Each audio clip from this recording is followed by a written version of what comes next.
have a story. You've probably heard countless stories about how companies spy on you and whatnot. People report that they keep seeing ads about tacos after they talk about tacos nearby their phones, for example. I always thought it must be coincidence, until something similar happened to me. Be me, using my phone 90% of the time cause lazy fuck. Don't use ad blockers on phone because I don't know how to do that. Usually get ads related to my porn fetishes. No surprise, I'm a coomer. One day, suddenly, targeted ads get weirder. I get ads about stuff I'm not interested at all. Get advertised cat food and other pet-related items. I don't even like animals. A couple weeks later, sister comes up with a kitten. Get attached to the cat. Now, I'm a cat person. Algorithms somehow predicted this. I don't know how. I dumped the story a couple weeks ago, but something even weirder happened after this. About a month ago, getting ads about fatherhood-related items. Books, baby toys, diapers, baby food, etc. I'm not even married. Girlfriend doesn't even want a kid. We don't even live together. Anywhere I go on the internet, ads are all related to this kind of stuff for some reason. Fast forward to yesterday. Learn that girlfriend is pregnant.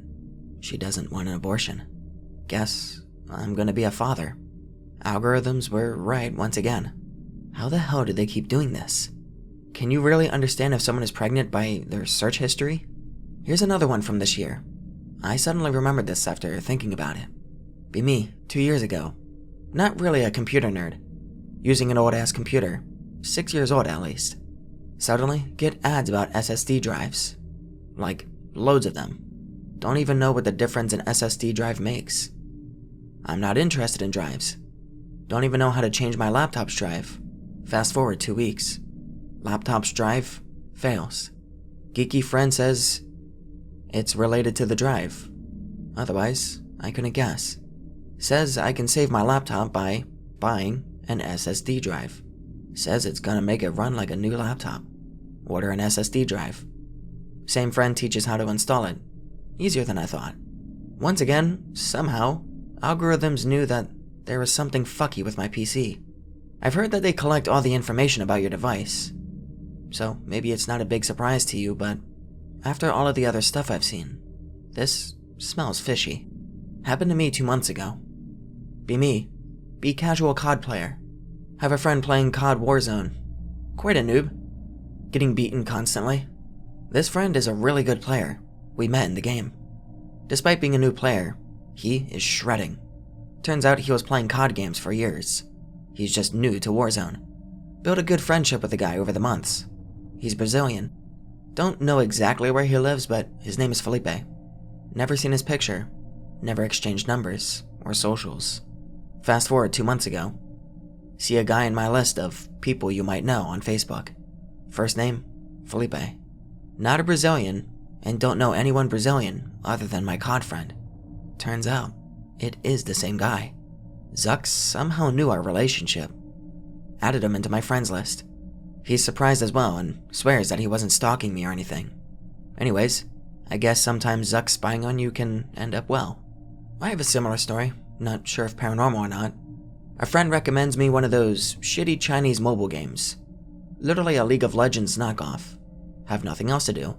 Why not? .gif. Download the stupid ass game. Playing with friend. We're in the same room, and it is actually quite addictive. Game has a chat function. 2 hours into game, get in-game messages from my buddy. You heard this game called Crap Shit Legends? Something generic like that. Ask friend what he's talking about. Says he didn't send me any messages. And shows me his chat history to confirm. Crappy ass game literally implemented ads into their chat and made them look like it's coming from your friends. Chinese companies are the most shameless when it comes to spying and advertising. I deleted the game right after that. Been lurking on this board for a long time, but I'm not posting stuff that often. However, I have a story to share today. Not related with yours, and it might be a little long, but stay with me. Be me in the year 2001, before 9/11, 15 years old at the time, quite addicted to surfing the web, chatting on IRC, and lurking on forums. Ever since I was 13, I've been seeing some strange dreams. One of them is occurring over and over. I've seen this same dream at least 10 times. Be me in a park, surrounded by trees and bench seats. It's nighttime. Nobody else is there. See a glowing blue sphere coming down from the dark sky. There's a shadowy human figure inside. Cannot tell how it looks. It's just a shadowy human figure. His arms are open, T-shaped, and standing still inside this blue glowing sphere. It lands in front of me, not touching the ground, but sweeping off the dust from the ground. I can feel a strong breeze coming from the sphere. It stands in front of me for a while, then rapidly, it flies away. When I was a 15-year-old internet addict, I decided to share this in one of those UFO forums. People talk about it for a while, saying some schizo shit like, I'm getting signals in my brain. My post gets removed later in the day for not being related, or some shit. One day later, I get a DM from a new user. Invites me to their IRC channel. Join the channel. There's at least 60 to 70 people active. They all keep seeing this same dream. All details match. Blue glowing sphere, shadowy figure T-posing in the middle of a park, nighttime. What the fuck, that PNG. Keep spending some time with them. They're all actually like-minded people. They come up with countless different theories. We talk about various stuff, including conspiracies and UFOs. Weeks later, we're just having chit-chat. We're quite bored with dreams and conspiracy stuff. Spent 2 months until entire IRC server was shut down for some reason. I have lost contact with them ever since. I don't have much else to say, but there are a few things I want to point out.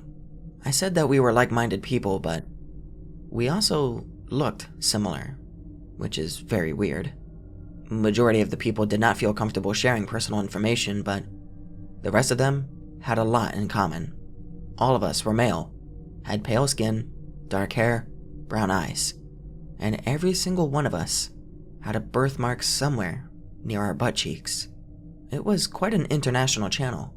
We had people from Balkan countries, US, UK, even a few from the Middle East. We did not talk much about religion, but majority of the people were either Muslim or Christian. Only a few were deists. After leaving this IRC channel, I stopped seeing these dreams. I've even forgot about them for a long time. I wonder where those people are, and what they're doing from time to time. B8. No close neighbors in country. Miles of forest. Creek in a little valley below house. Play there with our super dog, German Shepherd. Dog starts acting weird. Nervous. Bark talk. Let's go home, bro. Leaving. Coming back. Leaving. Coming back. Dog's gone. Whatever. Keep looking for crawdads in creek. Hi, you're new. What the fuck, that JPEG? Fallen creek. Happy girly giggling.mp5. Prettiest little girl I've ever seen standing at the edge of the clearing. Sorry, I didn't mean to scare you. Says her name is Becca. Looks my age, give or take a year. Never occurs to me that I should have seen her at school. She's so pretty she bypasses the 8-year-old cootie zone. Long jet black hair and green eyes. Wearing tomboy clothes. Plain white t-shirt, cut off blue jeans, and barefoot. Literally burned into my mind. Girlfriend for life. 8-year-old game kicks in. Tell her I'm catching crawdads to put in my aquarium. Ask her if she wants to come to my house and see it. How far is it? Tell her it's just over the hill. Oh. Confused at GIF. It must be new. Climbs up in this big beech nut tree in the clearing that sort of grows across the creek at an angle. Makes me think of Bagheera, only female, and #me not old enough to understand any of this. Tell her we moved in 3 years ago, so yeah, I guess it's pretty new. Oh, just over that hill? And she points. Explain, yeah. And on out of the woods. It's not far. Mama says I'm not supposed to leave the woods. Okay, little weird. Single-minded.jpg. Keep talking. I'm already a bit of a geek, so talking about frogs and crawdads and comic books and Star Wars. She doesn't say much, but she just seems happy to listen. Tells me where to look for what she calls the good crawdads. I am stunned that she hasn't even seen Star Wars. I tell her the whole story. She's fascinated. I'm fascinated by her. Starting to get dark. Tell her I have to go. She seems kind of sad. Begs me to stay a little longer and talk. Do you know any more stories? Tell her I do, but I really do have to go. Promise to come back tomorrow and bring some of my comics and my lightsabers. She seems legit excited. As I'm leaving the clearing, turn back to look at her again and say, see you tomorrow, but she's already gone. Get home. Mom notices I'm acting different and asks me what's put me in such a good mood. Lie and say that I just found some really nice crawdads for my tank. I didn't get it then, but I do now. I had a quote-unquote secret romance brewing. Telling anybody would ruin it. Tomorrow.wmv, Saturday edition. Mom and Dad sleeping in. Get up early by sheer force of will and sneak comics and toys out my window. Start chores, hide my bag in edge of woods, and cut the grass. Tell folks I'm going to the creek and feel like I'm floating all the way there. Becca's in the tree, dropping flower petals in to bait the fish. Prances over, all excited to see what I've brought. Immediately fixates on the lightsabers. We play fight for hours. I teach her how to make lightsaber noises, and we chase each other through the woods, laughing and having a great time. Fondest childhood memory. She's better than me, quicker, runs faster than me, and she's not even wearing shoes. Later, sit under beechnut tree and read comics. She likes when I do the voices, so I read and point while she looks over my shoulder at the pictures. Later, I realize that she's wearing the same clothes. Later, I realize that she probably can't read. Lunchtime, hear Mom calling me off in the distance.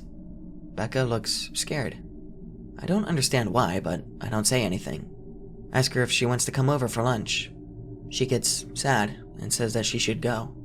I get a little frustrated without really understanding why. She hugs me and makes me promise that I'll come back tomorrow and bring more of my books.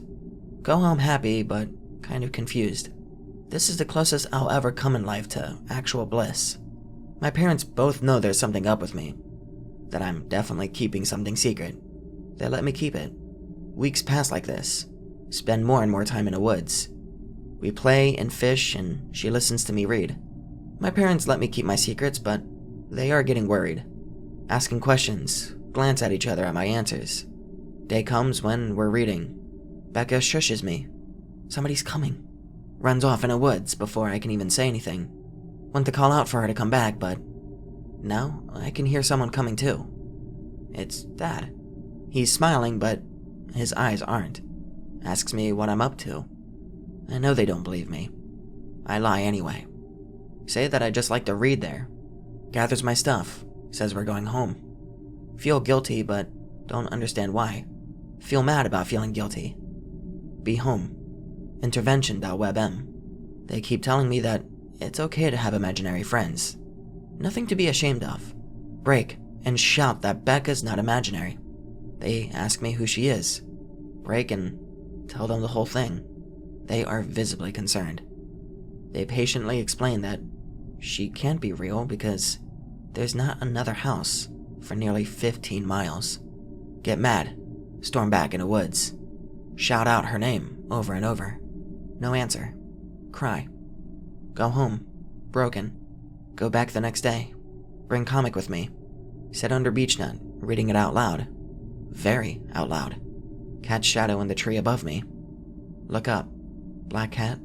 Green eyes. Becca still lives in those woods. I think she always will. I was around 18 and freshly kicked out of my mom's and staying at my grandma's in her spare room.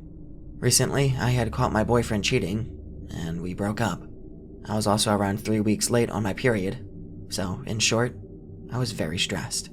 One night, I woke up, but I was unable to move. It was very dark in the old bedroom. I could feel a human-like form standing on the side of the bed. It slid its hands under my knees and shoulders, and pulled me to the side of the bed, and started to pick me up. I was unafraid, or perhaps numb, and yet I felt the urgent need to pray. I do, and I imagine a white light grow out from my stomach, to chase the shade away. It works after several waves of light, and the form disappears. I droop back down onto my bed. My entire right side has an intense tingling, like half my body had fallen asleep. Suddenly, I am highly aware of what has just happened, and I become terrified. I turn on the bedside light and scoot all the way to the other side of the bed, against the wall. I stay like that for a while, but Eventually, I fall asleep. When I wake up, I have miscarried. I slept with the light on for the short time that I remained there. This one seems like an alien story at first, but it isn't your standard UFO encounter. Location? Near Kabong, North Vietnam, at the time. Date? August 12 and 13, 1968. A group of Soviet engineers were working in this region, hoping to build a hydroelectric power plant, when they heard a rumbling of engines overhead. They all ran out of their tents and were surprised to see a black diamond-shaped object hovering in the sky. It was emitting a greenish-blue light. Moments later, the diamond-shaped object was struck by a fiery object that seemed to have come out from the earth. There was a bright flash, followed by a powerful shockwave that knocked the Russians down, tore their tents apart, and swept away their equipment. Somehow, no one was seriously hurt, but the explosion deeply troubled everyone. For several hours, all of the radio and communication equipment was down, and they had to wait until morning to report the incident to their superiors. They promised to prepare a full report of the incident. 2 days later, the scientists found a black sphere-shaped object about 3 meters in diameter, a short distance from camp. The surface of the sphere was completely black and reflected no light. Even stranger, the sphere did not cast a shadow. The rays of the sun seemed to go around and right through the object, falling on the high grass all around it. The scientists also noticed that the sphere was cool and slippery, as if doused with soapy water. One of the men attempted to scratch the surface of the sphere with a sharp knife, but it was to no avail. They notified their superiors about their strange finding, and soon afterwards, the group received instructions to set up a protective perimeter around the object, and to guard it until a quote-unquote special group arrived. They were strictly warned not to get within 20 meters of the sphere, so the entire group, 5 men total, camped exactly 20 meters away from the sphere. They had no idea what the sphere could be, and guessed that it was some kind of new weaponry. After building a small bonfire, the men sat down to rest. One of the specialists, Boris Ivanov, wrote in his diary that the men rested uneasy, staring at the object with the carbines ready, just in case, as they waited for the Special Forces group to eventually show up and to take control of the situation. Soon, one of the men stood up and walked into the brushwood, which was in the direction of the sphere. The rest barely noticed, thinking he was just walking off to relieve himself. But when he didn't return, the men began to nervously call out his name, and there was no response. They searched the area with flashlights, but could not find the man. Concerned and afraid, the rest of the men eventually gave up and returned to the bonfire. An hour later, another man named Peter silently rose and also walked into the brushwood in exactly the same direction that the man from earlier had taken. He seemed to move uncomfortably, rocking back and forth as if very drowsy. A kind of anxiety suddenly enveloped the rest of the men, and they remained sitting by the bonfire, unable or unwilling to intervene. Peter never returned. This time, the remaining men did not search for Peter. They simply sat and waited. A feeling of doom filled the men. And 2 hours later, Vladimir walked off in the direction of the sphere. It was obvious that he had no control. It was as if something were forcing him away from the bonfire. He also never came back. Now only 2 men remained, Boris and Sergei. Both were frozen with fear, refusing to move in the slightest from their positions. Suddenly, Sergei's face became distorted. He stood up like a marionette and meandered away into the dark, into the direction of the strange sphere. Moments later, Boris began to feel his body losing its terrified stiffness and beginning to move. Terrified, he grabbed his carbine and shot himself on the leg so that he wouldn't walk away to whatever uncertain fate awaited him. As a result of the pain, he passed out, and this action possibly saved Boris. He woke up in the morning when the specialists arrived. They found him half-conscious by the now extinguished fire. He had lost a lot of blood, but he was still alive. However, the sphere had disappeared, along with his comrades.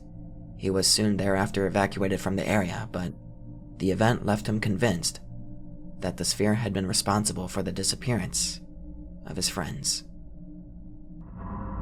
Okay, X, I've got a story for you. Feel free to call me Summer or whatever, but I fucked a skinwalker, or whatever the fuck it was, in the woods. I'm not gonna green text it because I think it's a shitty way to retell this. This happened about a year or so ago, when a group of friends and I decided that we would take a trip out and go camping. Nothing huge or anything, just a trip with friends a few miles out, into some real dense woods, just to celebrate my birthday. We'd already had the main stuff back at the house, and now that we were fucking jazzed up with sweets and cake, we were taking a walk into the woods for some real fun. Because, hey, on your 21st birthday, you get wasted since you can legally drink, right? So there's me, Kyle, David, and Sarah. Kyle and David are fucking gay. I mean, literally, like, they're actually gay. And Sarah and I, being the only non-gays, we're kind of doing that shit where you flirt and such, but don't overtly make any moves, but you both know full well what's going on. So we're taking a walk up a steep incline, trying to get a semi-secret camping spot that we usually went to for paintball and such. And Kyle and David being friends as they do, and I was being the quiet autist that I am, looking at shit as we went and tuning out their banter. I start to realize that I was hearing a fifth set of footsteps, but a kinda weirder one. Like whatever it was stopping and going over and over. The rhythm was all off too, but I figured it was a deer. Some of them just didn't care that humans were out and about in the woods, you know? So we make it to our paintball arena, now turned campsite, and start setting things up. It was winter, and the days were pretty short as is, so we had to get up there all fast because nobody wanted to be doing all of that work, especially in the dark. 2 tents and a few bricks later, we've got our campsite and fire going pretty alright. And we had just popped open the cheap alcohol. Being my birthday, I got first dibs on the stuff, but I was just trying to hold in my piss after a while. I wanted to have a good time, and I didn't want to be that guy, so I did my best to tough it out. And it went pretty alright. More dicking about ensued, David and Kyle doing as they did, and Sarah and I flirting and just generally being dumb. All in all, pretty fun stuff for just hanging out with friends. Things were kind of winding down a bit though after the initial silliness was gone. So Kyle, our resident weapon friend, pulls out a duffel bag out of the tent and opens it up. Bro Kyle had brought along the paintball guns and masks. Of course, we were all down for Tom Clancy's tactical nighttime paintball stealth action. 4 people, 2 teams. Kyle and David, me and Sarah. We'd go out in opposite directions and wander about for a bit till Kyle blew his whistle to start. Sarah and I head off. Both of us have to share one of those surprisingly bright keychain flashlights, so we don't wander into a tree or something. By this point, I felt the dam of my bladder trying not to break, and I told her to wait for a second while I go take a piss. I may have been into her, but not to the point where I was gonna up and piss right in front of her. So I walk a little ways away, and I finally let loose, like I was trying to make a damn new river down the mountain. I'm trying not to focus on how cold it was, and how Kyle and David were probably getting ready to school us.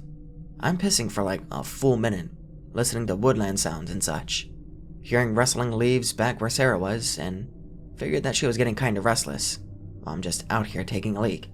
So I finish up, head back, and she has just up and left, paintball gun and flashlight on the ground.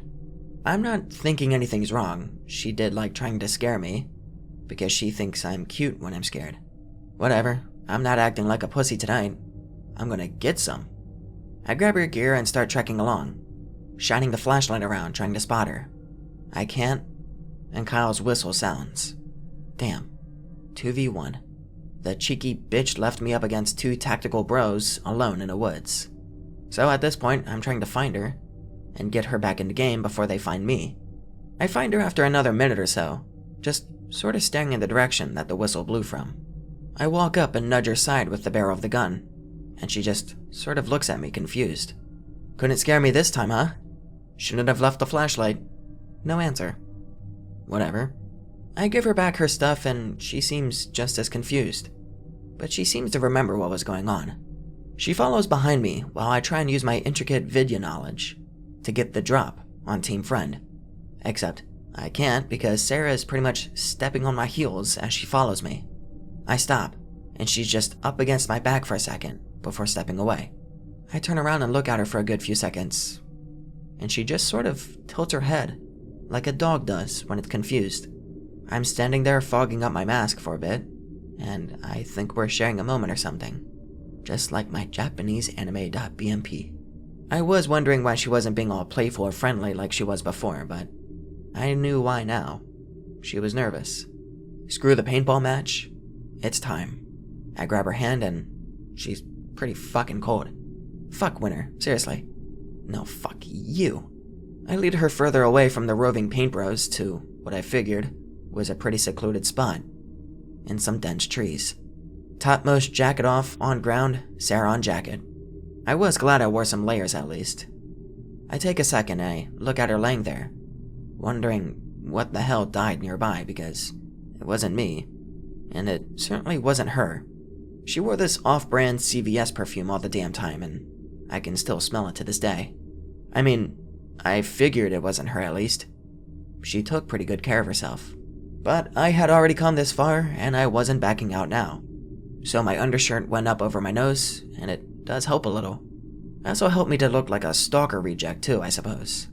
So I'll spare you the details of me boning Sarah, or the skinwalker, in the woods. She was real quiet most of the time, but still sort of confused. But less, I guess. I enjoyed it. She was too by the end of it, I think. At some point, I asked her if she was on the pill, but she just sort of gurgled at me.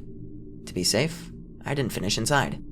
I was kinda glad we didn't make too much noise out of fear of having Kyle and David find us, but they didn't seem to have any idea where we were. We got cleaned up, I helped her back to her feet, and I took back my jacket. Afterwards, I wasn't quite in the mood for paintball, so I just made my way back to our camp. On the way there, she kept asking me to head back into the woods, like, way too many times to be comfortable. I figured she wanted to go again, which was fine with me, if I actually had any more to give.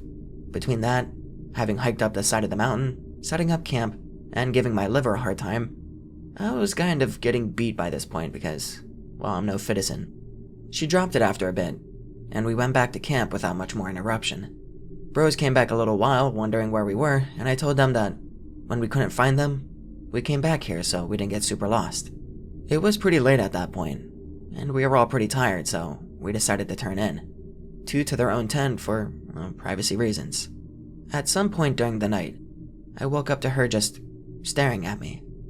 Creepy, but okay. I felt kinda bad for not giving her the D again when she asked me earlier. So I did, this time in the comfort of the tent. I figured she was able to get off that time because she made some weird sort of noises and shaking and such. I was a virgin, so hey, what the hell did I know?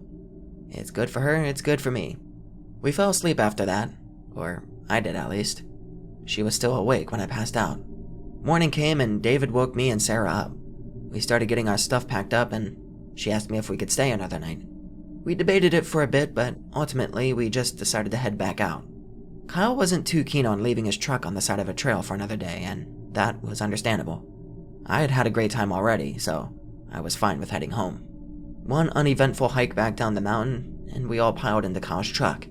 David asked about the smell, and it took me a second, but sure enough, there it was again.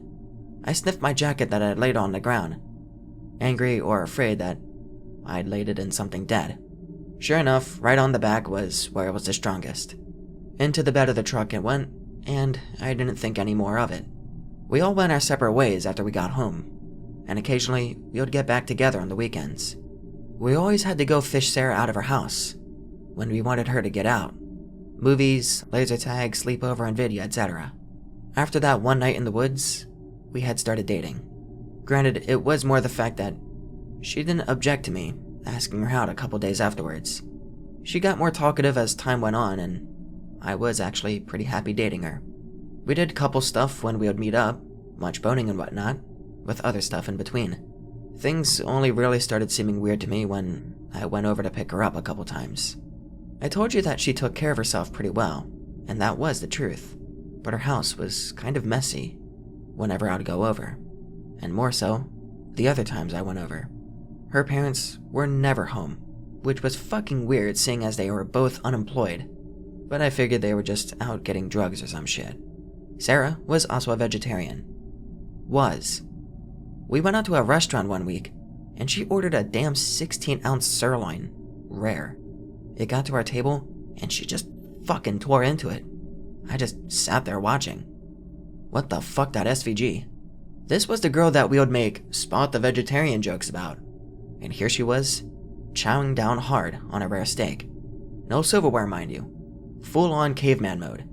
She didn't even touch the sides. So, more for me, I guess. Nothing much happened after that, and I just wanted to get out of there because I hate having eyes on me. I ate, paid, and left with her in tow. I didn't ask about what that shit was about. Fuck that noise. Her life, her choices. Get some protein at least. After that, I started paying more attention to how she acted. And she was definitely a bit off.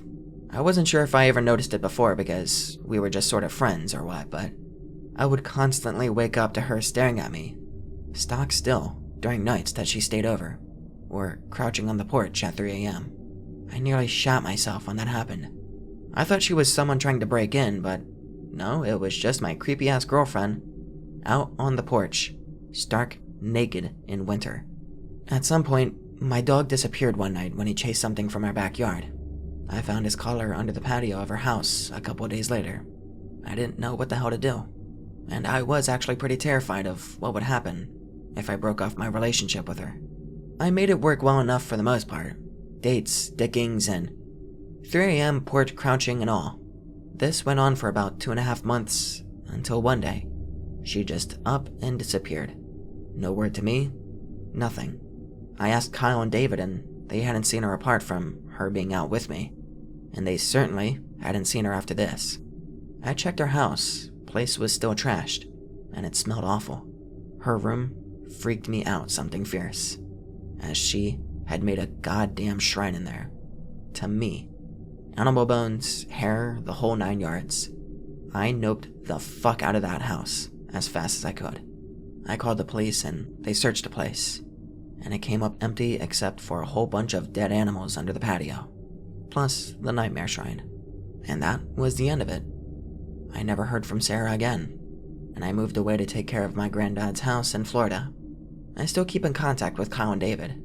They said a family moved into the place that I used to live in, and they left not a month later.